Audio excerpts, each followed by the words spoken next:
After teaching the multitude, Después de enseñar a la multitud, Jesús y sus discípulos zarparon hacia la costa del mar de Galilea. Era noche y el Salvador descansaba cerca de la popa, dormido sobre un cabezal. Al rato se levantó una gran tempestad de viento y echaba las olas en la barca. Aterrados los discípulos lo despertaron. Maestro, ¿no tienes cuidado que perecemos? Su respuesta fue tranquila. ¿Por qué teméis, hombres de poca fe? Y levantándose reprendió al viento y dijo al mar: Calla, enmudece. Y cesó el viento y se hizo grande bonanza. El que había criado la tierra de nuevo estaba en control de los elementos. Maravillados, sus discípulos preguntaron: ¿Quién es este que aún el viento y el mar le obedecen? Vivimos en tiempos turbulentos. Una gran tormenta de iniquidad se cierne sobre la tierra. Los vientos de maldad rugen a nuestro alrededor. Las olas de guerra golpean contra nuestra barca. Como Pedro escribió a Timoteo, en los postreros días vendrán tiempos peligrosos, porque habrán hombres amadores de sí mismos, avaros, vanagloriosos, soberbios, blasfemos, desobedientes a los padres, ingratos, que tendrán apariencia de piedad, pero negarán la eficacia de ella. Es cierto que nos rodean nubes peligrosas, pero así como las palabras del Salvador infundieron paz a los apóstoles en la barca, hoy día nos dan paz.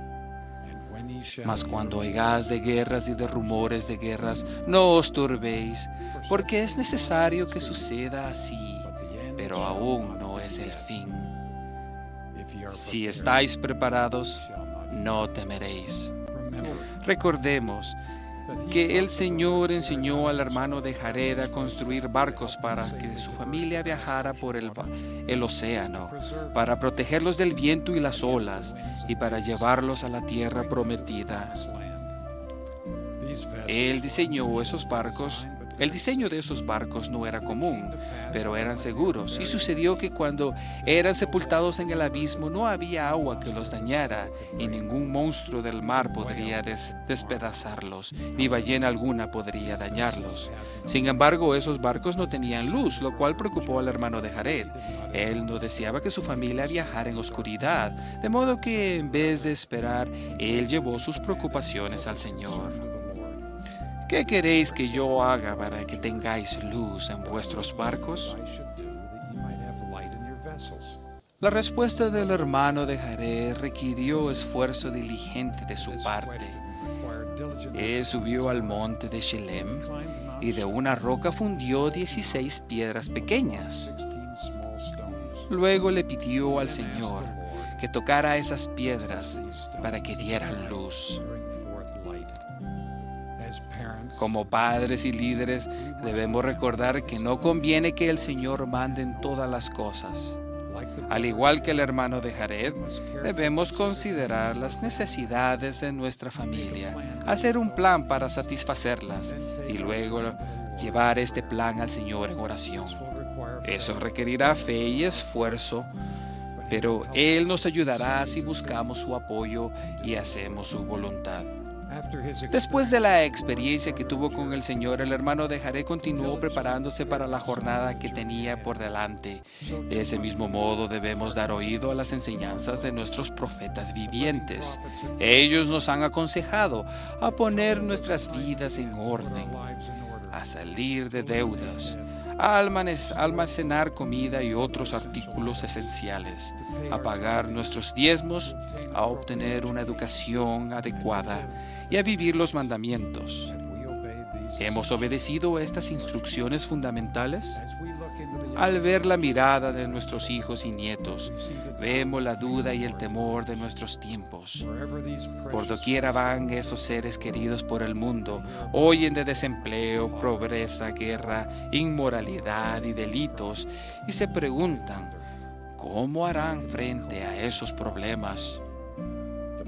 En busca de respuesta, ellos nos miran y y escuchan nuestras palabras. Nos oyen hablar con fe y esperanza a pesar de las tribulaciones de nuestros días. Es necesario que nos vean orando y estudiando las Escrituras, llevando a cabo la noche de hogar y consejos familiares, servir fielmente en nuestros llamamientos, asistir al templo con regularidad y ser obedientes a nuestros convenios. Cuando vean nuestra firmeza en guardar los mandamientos, sus temores se atenuarán y su confianza en el Señor aumentará. Al manifestar nuestra fe en medio de la tribulación, les aseguraremos que la furia del adversario no es fatal. Jesús oró a su Padre por nosotros. No ruego que los quites del mundo, sino que los guardes del mal. Esa oración será contestada en el tiempo y la hora de nuestro Padre Celestial, de acuerdo con nuestra fe. Mientras tanto, nuestros desafíos terrenales tienen un propósito. Piensen en el profeta José Smith, quien durante su vida enfrentó oposición, enfermedad, accidente, pobreza, malentendimientos, falsas acusaciones y persecución. Quizás queremos preguntar, ¿por qué no protegió el Señor a su profeta de tales obstáculos y detuvo las acusaciones de sus enemigos? La respuesta es que cada uno de nosotros debe pasar por ciertas experiencias para llegar a ser como nuestro Salvador.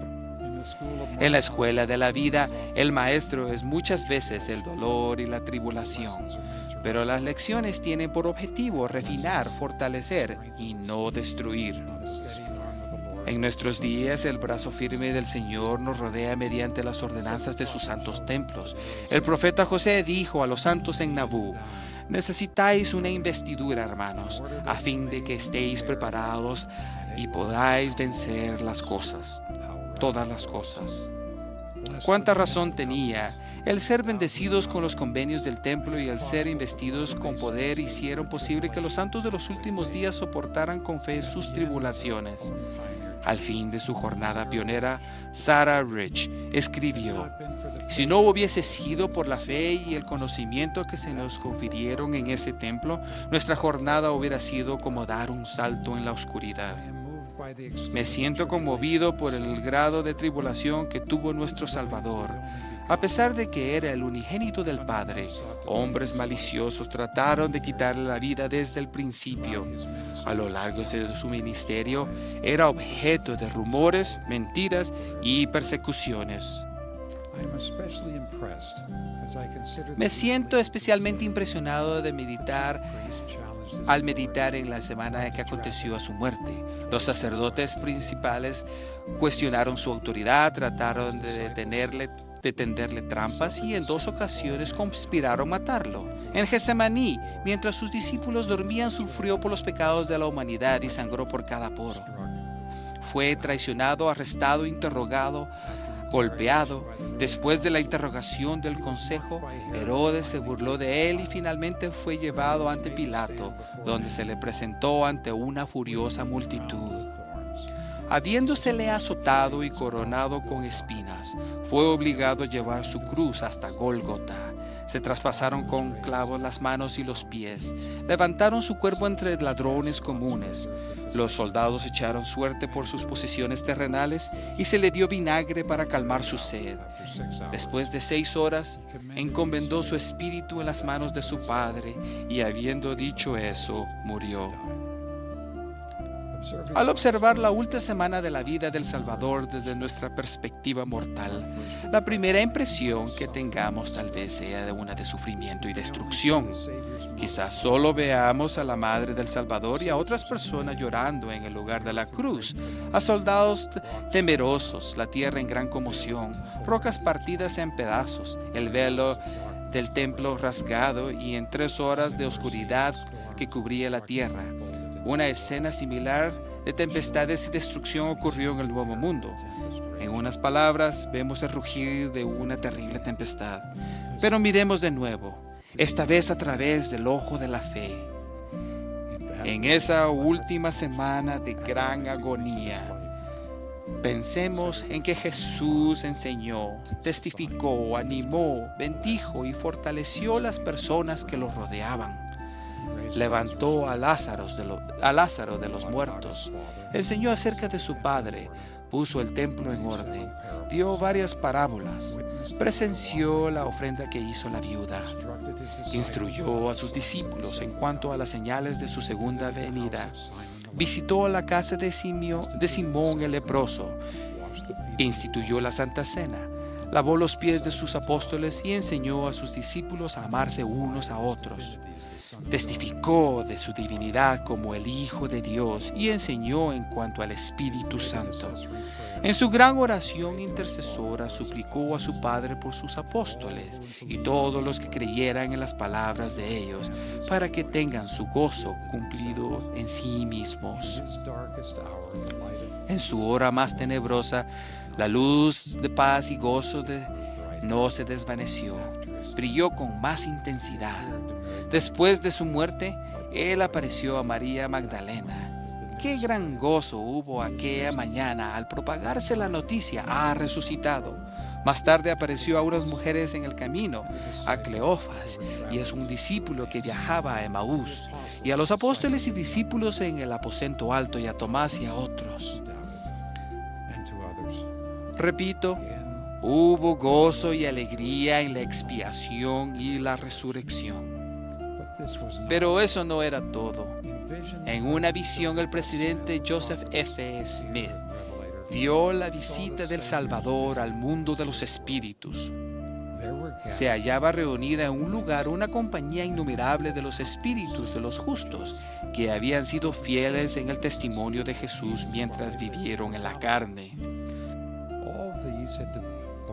Todos estos habían partido de la vida terrenal firmes en la esperanza de una gloriosa resurrección, y estaban llenos de gozo y de alegría, y se regocijaban juntamente porque estaban próximo el día de su liberación.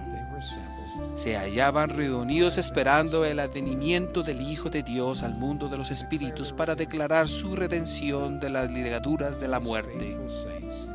Esos espíritus sabían que dentro de poco su polvo inerte iba a ser restaurado a su forma perfecta, cada hueso a su hueso y los tendones y la carne sobre ellos.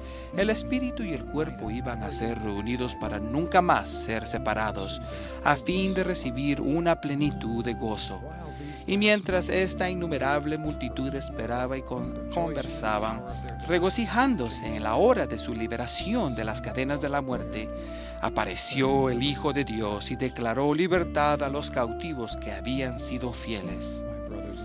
Mis hermanos y hermanas, no importa cuán terrible aparezcan ser las condiciones del mundo de hoy, cualquiera sean las tormentas que afrontamos en nuestros hogares y en nuestras familias, este gozo puede ser nuestro ahora. A veces no entendemos la muerte, las enfermedades, las incapacidades mentales y físicas, las tragedias personales, la guerra y otros conflictos. Algunos de estos son una parte necesaria de nuestra aprobación terrenal.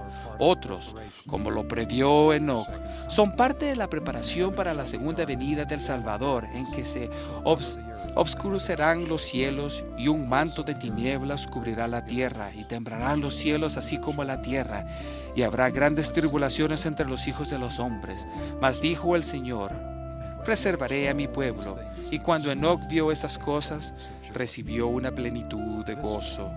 Esta mañana, durante esta época del nacimiento y de la resurrección del Salvador, doy testimonio como testigo especial, con gozo y alegría, de que Él vino a este mundo, sufrió por nuestros pecados y regresará de nuevo. Nuestra fe en Él y la obediencia a sus mandamientos nos traerá un fulgor perfecto de esperanza y disiparán la oscuridad y las tinieblas de desesperación en estos tiempos difíciles. El que tuvo poder para hacer callar los elementos de la tierra tiene poder para calmar nuestras almas, para darnos refugio de la tormenta. Calla, enmudece.